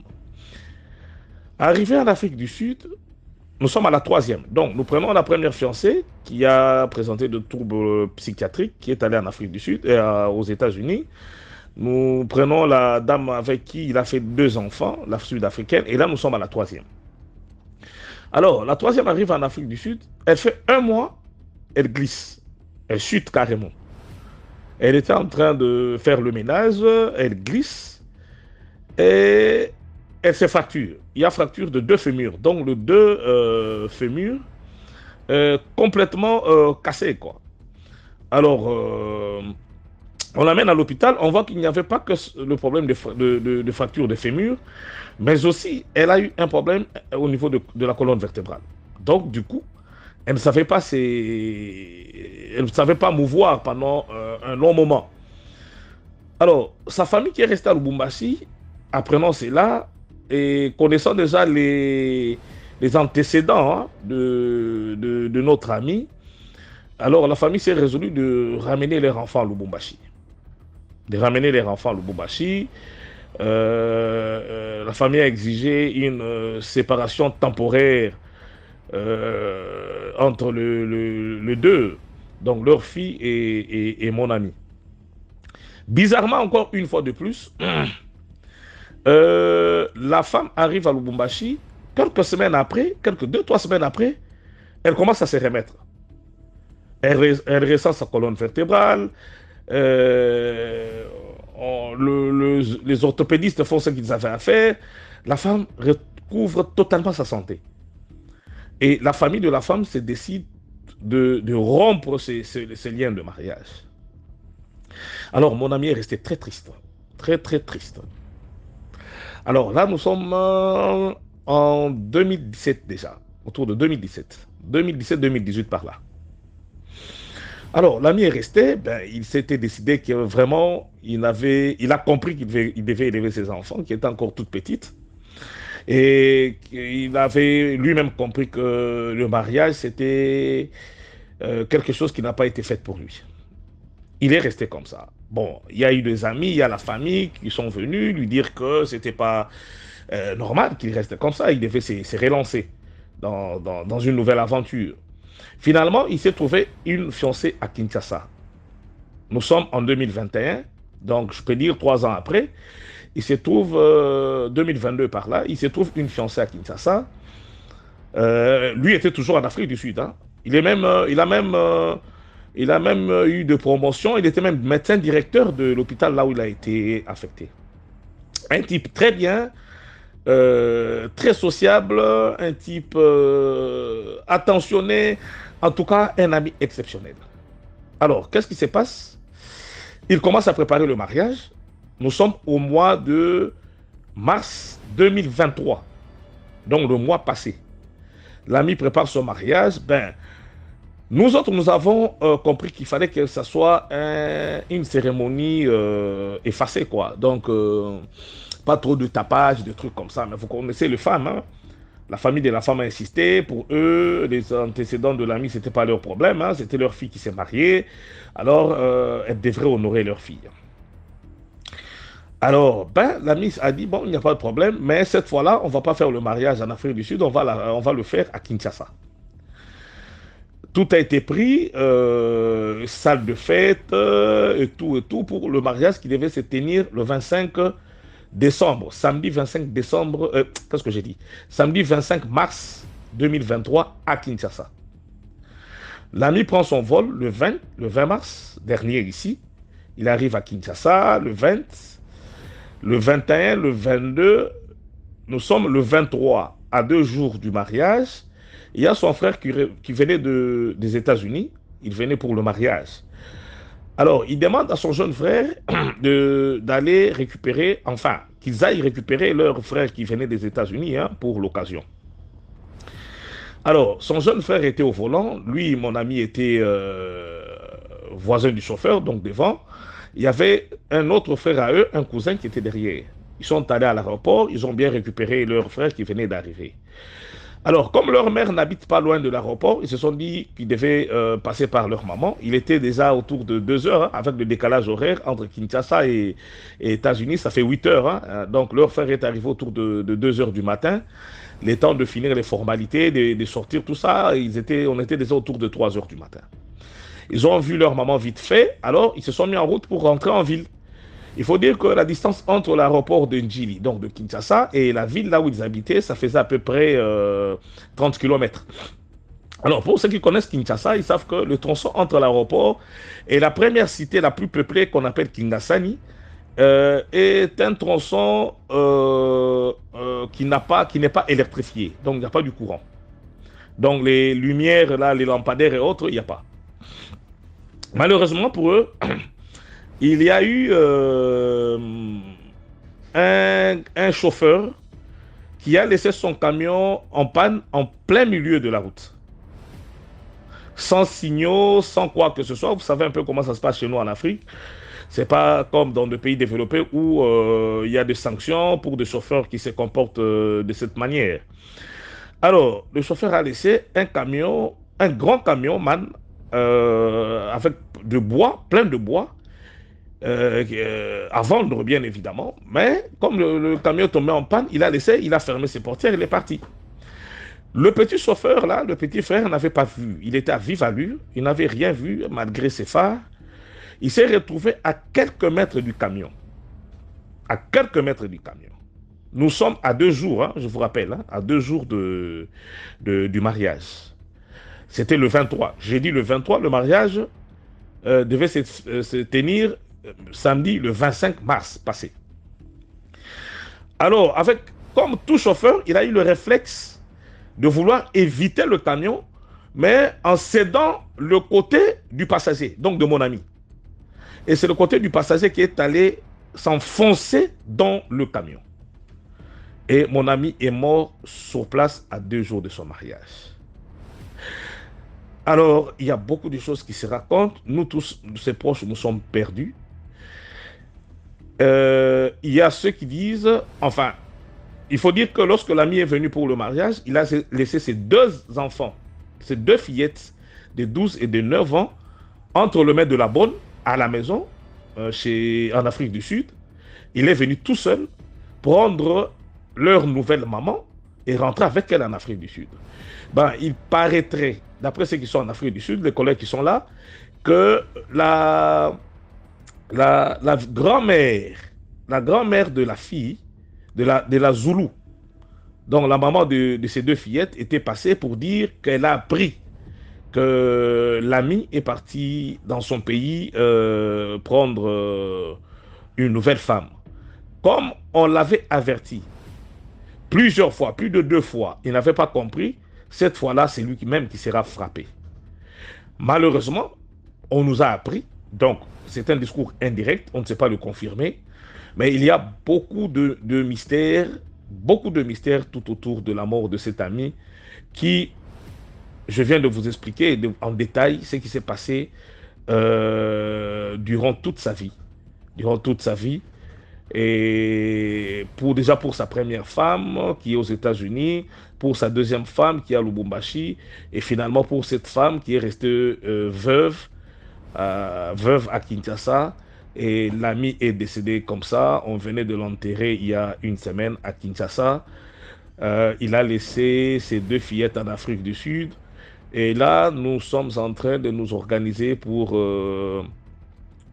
discuter avec la famille de la dame, pour voir comment nous pouvons prendre la charge de ses enfants et savoir si on peut le ramener à Kinshasa, parce que la dame dit qu'elle ne pourra pas garder ses 2 enfants, d'autant plus qu'elle est dans une autre relation avec un autre Sud-Africain qui ne tolérera pas cela.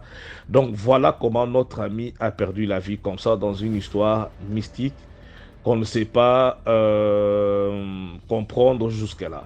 Ce problème m'a tellement perturbé, ça m'a vraiment dérangé, que je m'étais dit que je viens dans ma communauté d'MG, essayer de l'exposer un peu pour savoir, je ne sais pas si je vais comprendre réellement ce qui s'est passé, mais c'est une façon pour moi de me défouler, de pleurer mon ami qui m'a beaucoup chagriné,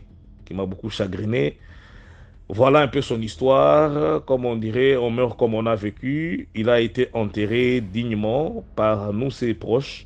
Nous avons fait le déplacement pour aller l'enterrer à Kinshasa. Et voilà que c'est maintenant que je suis rentré chez moi en France et que je pensais que je pouvais partager cette histoire avec la communauté, quoi. Donc, j'ai des questions sans réponse. J'ai des réponses qui n'ont pas de questions. J'essaie de les coller comme ça, vaille que vaille. Et je ne sais pas si j'aurai des réponses à la disparition de mon ami.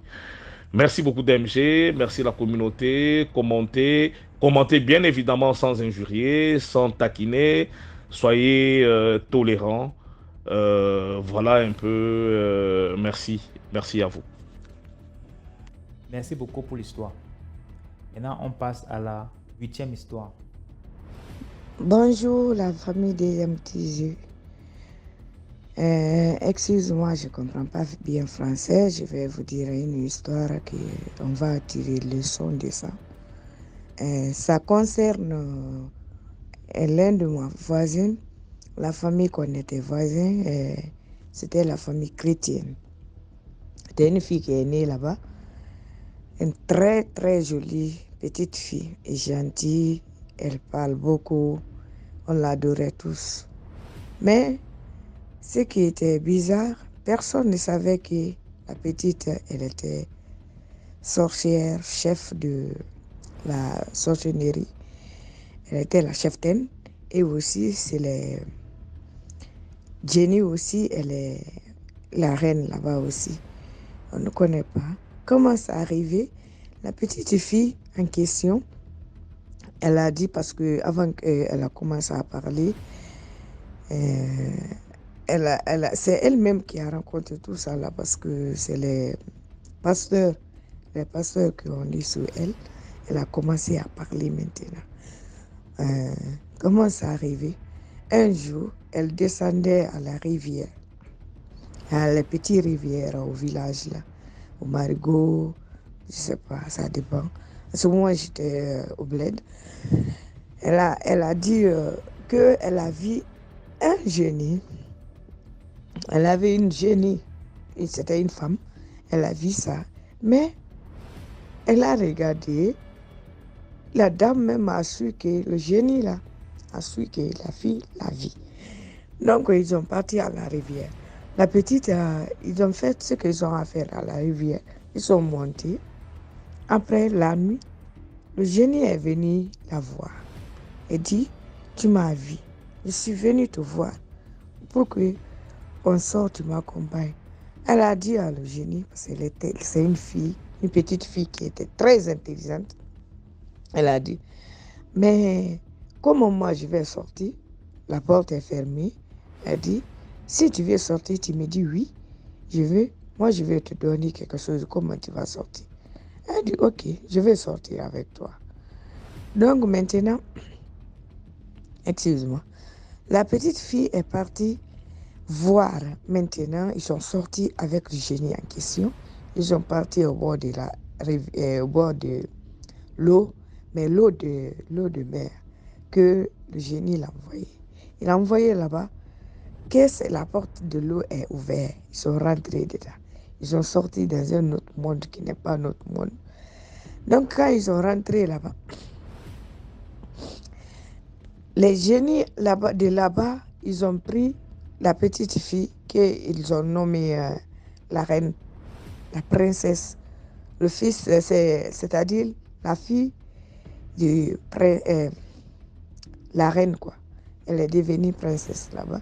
Quand elle part là-bas, elle a tout son accoutrement pour s'habiller.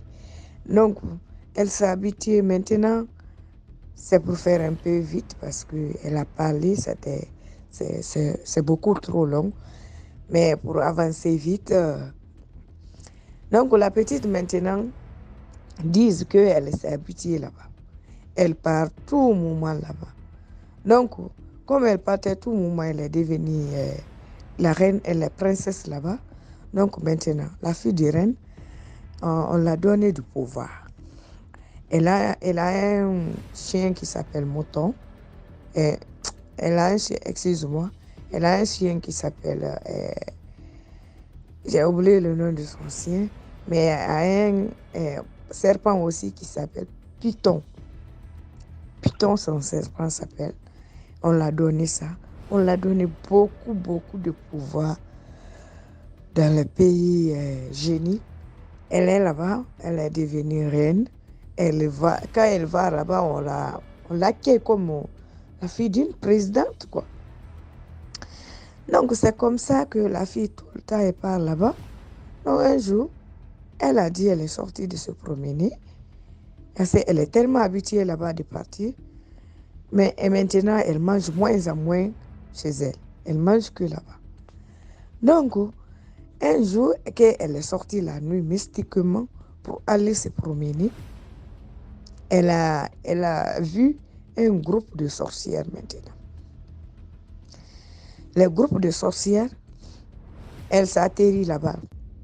Quand elle s'atterrit là-bas, après, l'adjointe de chef de la sorcellerie là, leur demandé, et toi, qu'est-ce que tu es venu faire dans notre groupe? Elle a dit que je suis venue faire rien ici, comme je suis là, je vais rentrer dans votre groupe. La cheftaine en question a dit que jamais de la vie tu quittes ici dans notre groupe. Donc là-bas, ils ont commencé à se battre. Elle est avec la chef de ce groupe, la sorcière du groupe là. Non, maintenant, elle a battu, elle a réussi parce qu'elle avait le pouvoir de génie. Elle a réussi à battre la dame sorcière, la chef de sorcière là. Quand elle a battu ça, elle est devenue chef là-bas. Parce qu'elle avait son chien qui la garde et son serpent qui la garde, le grand serpent python qui la garde. C'est ce qu'elle dit, elle avait dit. Non, maintenant, c'est devenu ses ailes plus en plus dures. Parce que quand sa maman l'a dit, viens on mange, elle ne mange pas. Elle dit, parce qu'elle a l'habitude maintenant qu'elle mange dans la sorcellerie ou elle part manger chez les génies, dans l'eau. La petite est devenue plus en plus forte. Donc maintenant, quand ses parents partent, c'est une famille chrétienne, quand ses parents partent à l'église pour prier, moi je suis musulman, quand ses parents partent à l'église pour prier, donc l'enfant, ça la fait mal, elle souffre. Quand on l'a dit, venez on part, elle dit, elle ne part pas. Elle fait tout un problème, elle ne part pas. Donc ça la fatigue beaucoup. Elle fait quoi? Chaque dimanche maintenant, comme la famille va se préparer pour aller prier, elle donne maladie à son papa, à sa maman, le jour-là, pour qu'eux ne partent pas là-bas. Plus en plus fort, la petite n'arrive pas à se tenir dans notre monde-là. Parce que maintenant, elle est dans le monde mystique, sorcellerie et le monde génie. Donc maintenant, elle ne peut pas manger d'autres manger. Elle mange là-bas, notre manger. Quand elle va vomir, elle va vomir. Tout le monde, tous on a constaté que la petite, elle grandit, au fur et à mesure elle grandit. Au fur et à mesure, la vie est belle. Elle est belle, elle est jolie. Quand tu la vois comme ça, la petite, alors, je l'aime tellement beaucoup. Au fur et à mesure, la petite est comme ça. Jusqu'à, dans ce jour-là, son papa a dit, forcez, ils vont partir. Elle a mis un grand fièvre sur son papa. Son papa est tombé malade. Donc le pasteur a constaté, parce que ses parents ont l'habitude chaque fois partir prier, son papa a constaté que la famille elle ne vient pas. Ils sont venus maintenant. Chez vous, c'est pas bon. Le pasteur a commencé à prier là-bas. Ça fait mal à la petite. Quand le pasteur commence à prier, elle sort. Parce qu'il y a un bananier, il y a là où il y a beaucoup de bananes. Elle part se met là-bas. Elle se transforme pas. C'est sa famille. Jusqu'à le pasteur est venu un jour, surprise, elle était couchée à la maison. Parce que presque elle ne dort jamais. Elle était sortie, qui sait. Donc, le pasteur est rentré. C'est ce jour-là, le secret va se dévaler. Et là, quand la petite a commencé à parler, depuis j'étais 6 ans, c'est comme ça que je suis rentrée, c'est les génies. Ils m'ont donné du pouvoir. J'ai des personnels qui me lavent, qui me donnent tout, qui me donnent manger, qui me font comme ça. J'ai les voitures, j'ai les maisons, je suis princesse là-bas. Et je suis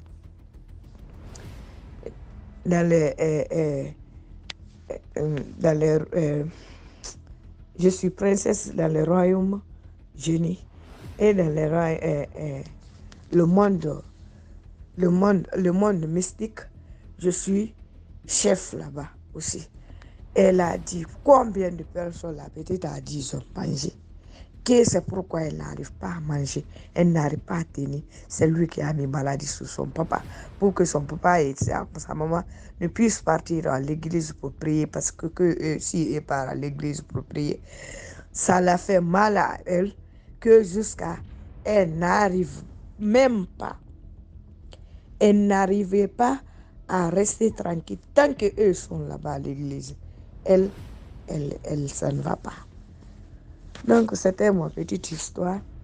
Donc, la morale, je n'ai pas l'idée pour la morale, mais chacun peut prendre son idée dedans pour la morale. Parce que même si quelqu'un la frappe, la petite, elle te donne la maladie. Elle a tout dit ça. Elle avait le pouvoir de guérir. Elle avait le pouvoir de te donner malade. Elle était petite. La petite était tellement forte. Merci beaucoup pour l'histoire. Là, on passe à la 9e histoire. Bonjour DMG. J'espère que vous allez bien. Bonjour la famille DMG TV. Je vous demande, s'il vous plaît, de liker, commenter, partager. Parce que ce que nous racontons ici, vraiment, c'est pour sensibiliser. Et voilà, donc, ce que je vais raconter aujourd'hui, c'est ce que moi-même j'ai vécu. Ok, ça se passe à Douala dans, je crois, les années 2017. Oui, les années 2017, dans un quartier de Douala, on va dire comme ça. Qu'est-ce qui se passe? À l'époque, je sortais avec un gars, j'étais très jeune, hein, donc vraiment l'adolescence, puberté, tout ça. Je sortais avec un gars, mon aîné de quelques années. Voilà, il habitait dans ce quartier-là, donc des fois, je partais lui rendre visite les week-ends, puisque j'étais encore au secondaire. J'étais encore au lycée. Alors, un jour, je crois que c'était un samedi matin, et je suis quittée de chez moi très tôt. Je me suis rendue chez lui. Parce que vraiment des jours, c'était en classe d'examen. Je crois qu'il y avait des jours, les samedis où j'avais classe, mais je déjouais. Donc je partais lui rendre visite. Alors ce jour-là, je suis arrivée chez lui et je me suis rendu compte que j'avais faim. Je lui ai demandé que je veux manger. Il m'a dit ok, repartons au carrefour. Parce que pour arriver chez lui, la moto va te laisser au carrefour. Puis tu vas continuer à pied, c'est pas loin. Donc on est reparti au carrefour parce que c'est là-bas qu'on vendait beaucoup de choses. Donc on est reparti, j'ai acheté mon pain avec mon argent parce que le mec il n'avait pas de monnaie. Je crois que j'avais dépensé un truc comme 500 ou 600. À l'époque, hein, genre, tu as peut-être 17 ans ou 16 ans.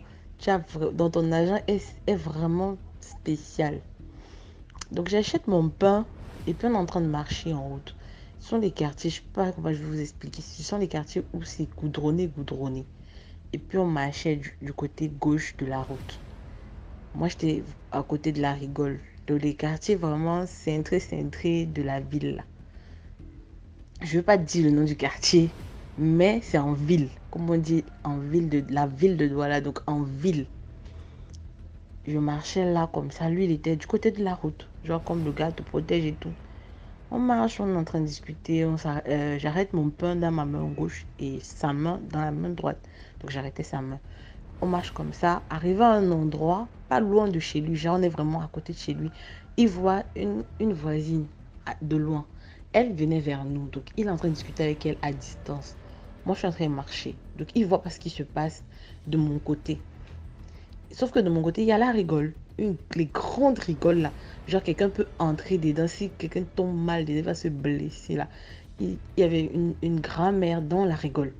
Si vous connaissez Douala, les grands-mères côtiers là. Comme elles sont mingili. Elles sont vieilles, mingili, minces et sèches là. Courtes. Elle était dans la rigole, s'il te plaît. Mince. Je marche comme ça. J'ai même pas remarqué, hein. Mais du coup, quand on arrive à côté d'elle, la grand-mère là, elle était dans la rigole, debout dans la rigole. Elle a sauté. J'ai dit, elle a sauté, attrapé mon plastique de pain comme ça là, avec sa main et lâché après. Moi, je suis sautée, j'ai dit, ok, c'est quoi ça? Le mec, il n'a même pas vu. Hein. J'ai dit, c'est quoi ça? Je vois, elle me regarde, elle sourit. Je dis, bonjour grand-mère. Genre dans l'étonnement, non? Je dis, c'est quoi ça?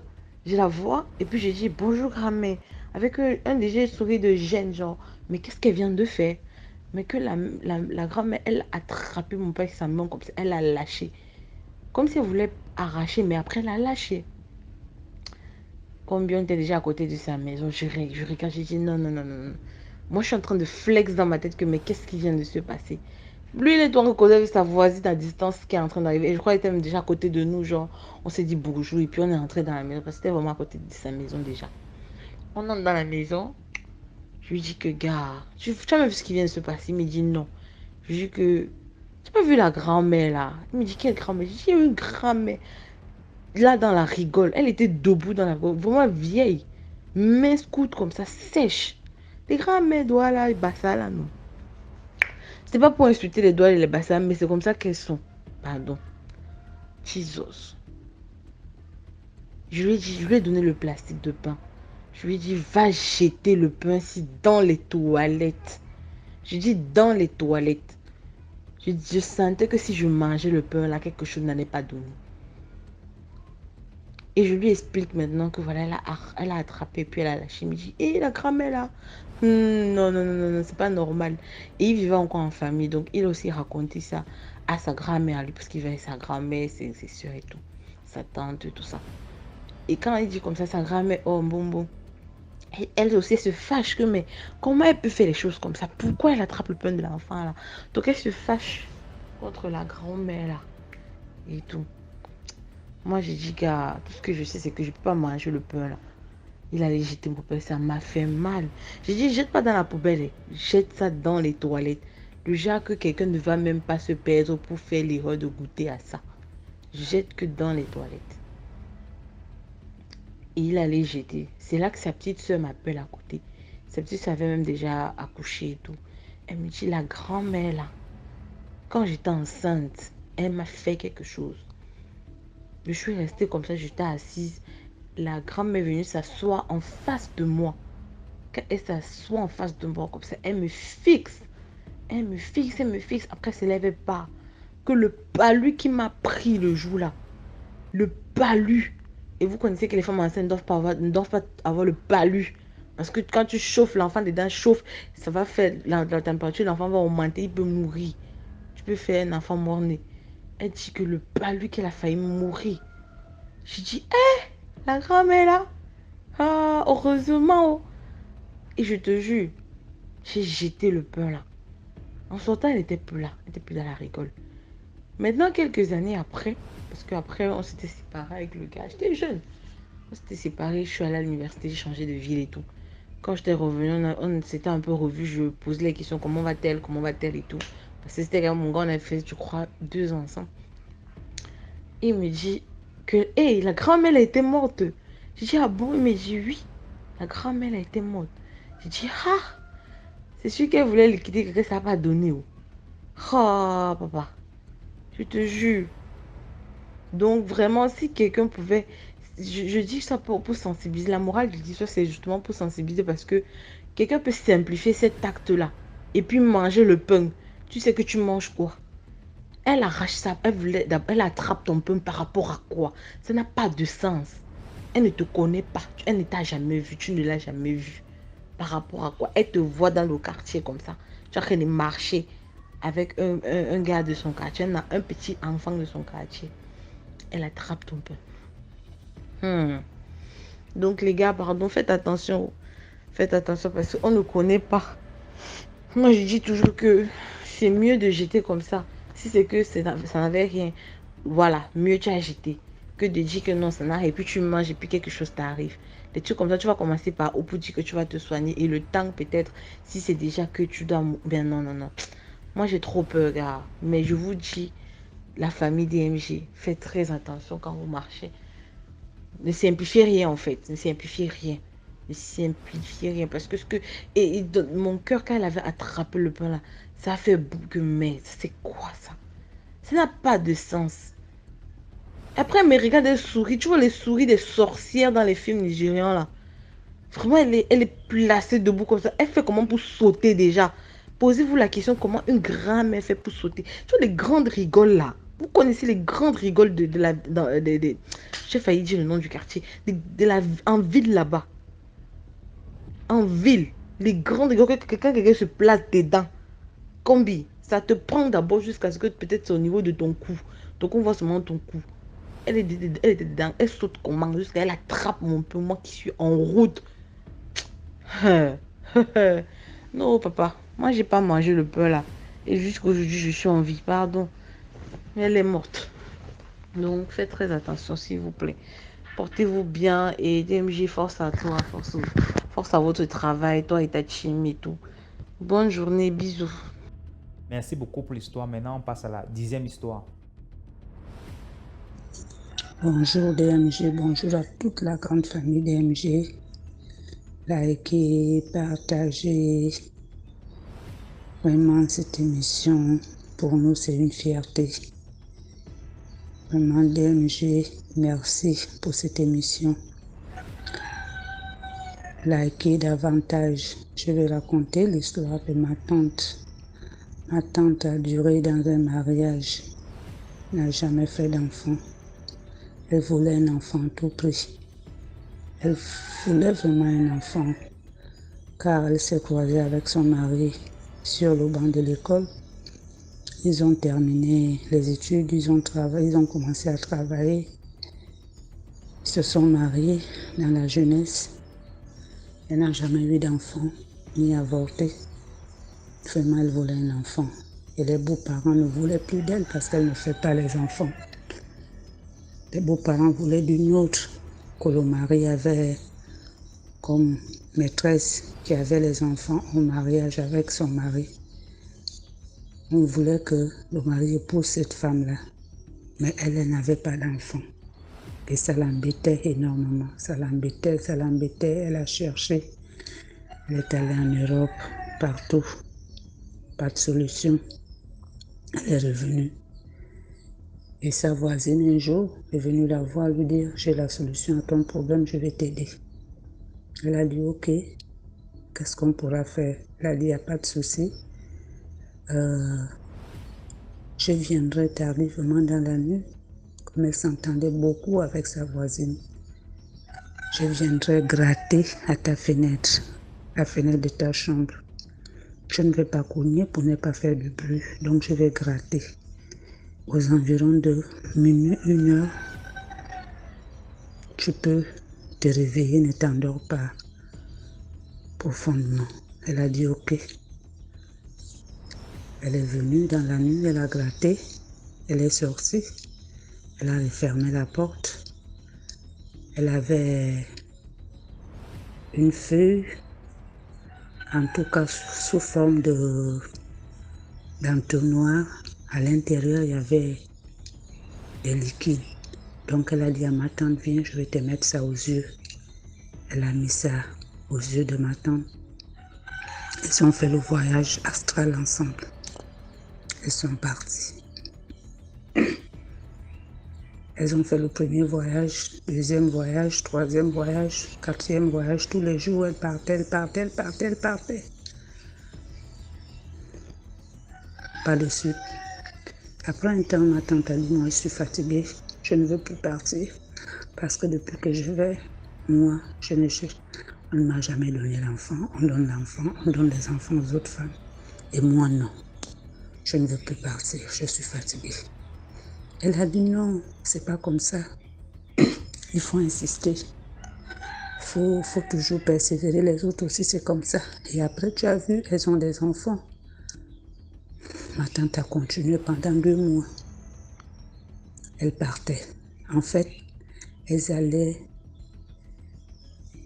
ma tante disait que c'était une grande place. Il y avait beaucoup de femmes. Il y avait beaucoup d'hommes. Il y avait beaucoup de bébés de toutes nationalités. Africains, européens, asiatiques, tout genre de bébés, il y en avait. Donc on t'appelle, c'était la liste. Quand on t'appelle, on te tend l'enfant. Et ma tante était impatiente. Maintenant, le dernier voyage, pendant 2 mois qu'elle a fait ce voyage avec elle, elle a dit qu'elle était impatiente, elle ne voulait plus. Donc au moment où on a appelé une dame pour lui tendre l'enfant, ma tante est venue en courant, elle a arraché le bébé. Elle s'est enfuie avec le bébé. Et ils se sont mis à poursuivre ma tante, la poursuivre. Elle est partie, on ne l'a pas attrapée. Et c'est comme ça que le jour s'est levé. Ma tante s'est réveillée, elle est venue de son monde mystique. Après 2 jours, ma tante est tombée malade, vraiment malade. On ne connaissait pas le problème. On l'a amenée à l'hôpital, ça n'allait pas. Elle a fait 2 semaines à l'hôpital, mais rien, ça n'allait pas. Étant là-bas, elle était persécutée. À l'hôpital, elle était persécutée. Les parents ont dit non, on doit l'enlever de l'hôpital parce qu'on ne connaissait pas le problème. On doit l'enlever. Et de là, sa grande sœur est allée voir un tradipraticien. Elle a dit non, chez ma petite sœur, ça ne va pas. On va l'amener. On l'a amené chez le tradipraticien en question. Quand le tradipraticien a consulté, il a dit chercher vite un canard. Il faut sacrifier le canard et puis elle doit se confesser. Elle sait ce qu'elle a, elle connaît. On a cherché le canard. On a amené. On a dit à ma tante de parler. Elle a commencé à parler, elle a relaté les faits. Elle a dit voilà, j'avais besoin d'un enfant, voilà, chez ma voisine, voilà, c'est comme ça qu'elle m'a fait. On est parti dans un monde où on partageait les bébés. Il y avait beaucoup de bébés. On donnait à toutes les femmes. Tous les jours, je partais, j'étais fatiguée, je ne voulais plus revenir. Et c'est là où j'ai arraché l'enfant. Et voilà, mon problème. Donc, ce sont les gens-là qui la persécutaient, on voulait la tuer. Donc, elle était vraiment poursuivie mystiquement. On voulait l'éliminer parce qu'elle a pris un enfant qui n'était pas à elle. Donc, on voulait finir avec elle à tout prix. Elle s'est confessée, on l'a soignée, on a mis la barrière entre elle et ces gens-là. 1 mois, 2 mois. Ma tante a commencé à voir les signes d'une femme enceinte. Elle est allée à l'hôpital, elle ne voyait plus ses règles. Quand elle a fait les examens médicaux, on a dit « Madame, vous êtes enceinte ». Et c'est comme ça qu'elle a eu le seul enfant qu'elle a aujourd'hui, l'enfant unique qu'elle a aujourd'hui. Et après cet enfant, elle n'a plus jamais fait d'enfant. C'est ça mon histoire d'aujourd'hui. Likez, partagez. En fait, la morale de l'histoire pour moi, en fait, je ne sais même pas quoi dire pour la morale de l'histoire parce que là, elle voulait un enfant. Elle est allée dans un monde qu'elle ne fréquentait pas. Vraiment, elle est... je ne pourrais pas dire la morale de l'histoire parce que là, pour moi, je me dis, faites attention au conseil des amis aussi, parce que là, elle aurait pu perdre sa vie sans le savoir. Bon, pour le succès de l'histoire aussi, elle a eu le bébé qu'elle a tant désiré dans sa vie. Bon, bisous, likez, vraiment DMG, vraiment, on ne saurait comment te remercier. Merci beaucoup. Voilà, on arrive à la fin de cette vidéo. J'espère que vous avez aimé. Merci de laisser vos commentaires, partager, liker, abonnez-vous et activez la cloche de notification. C'est juste à côté. Ou bien, tu cliques sur le bouton abonner là et tu vas voir une petite cloche là. Tu cliques dessus aussi. Ok, donc rendez-vous demain à 12h00 pour une nouvelle vidéo. Ciao, ciao.